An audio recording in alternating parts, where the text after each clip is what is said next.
Coach, I know there's a lot to unpack there, but what did you see down the stretch that ultimately gave Dallas the edge? Down the stretch was a major problem, but it started in that third quarter. We got stagnant. They went to the zone, and I think that, that we held the ball a little bit too much.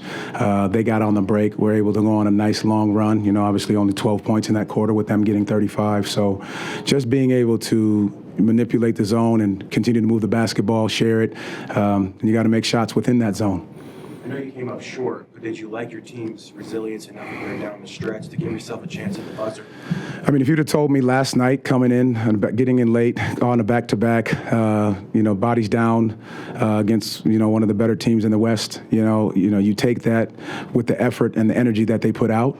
Obviously, there's things we could have done differently, but for these guys to continue to fight and play hard and stay the course regardless of what's happening throughout the game, yes, I'm beyond proud of these guys for the way they continue to fight till that last horn goes off. When you started Jonathan Isaac, he played 8 minutes. First off, the decision to start him, and then when he played 8 minutes, was that just precautionary reasons? Yes, and just making sure we always talk about as he gets in game, how he feels throughout the game, and just making sure we communicate that we're thinking the long game, more than this moment right now. Limited sample size, obviously, with the 8 minutes that he played, but did you like what you see from him in that starting lineup playing alongside other bigs?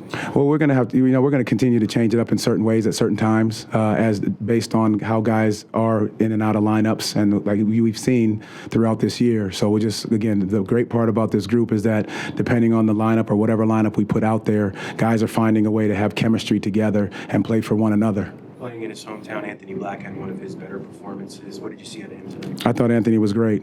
I thought he was confident. I thought he was aggressive. I thought he defended well. I thought he did all the right things, early on, just trying to get the pace going in the game, stepping into a shot with a high level of confidence is what we've continued to ask him to do, and he's worked on it.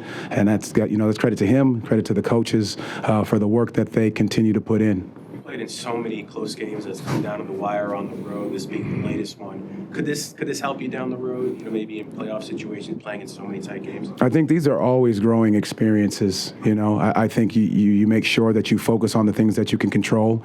You can't control if the whistle goes your way. You just have to continue to play hard, attack the basket the way in which we were doing. Our end of game scenario, the way that we communicated with each other, with what we were doing when we were guarding, what we were doing offensively. So this is great experience for a growing team, down the stretch, that we can look back at this and use this as a time of experience and growth.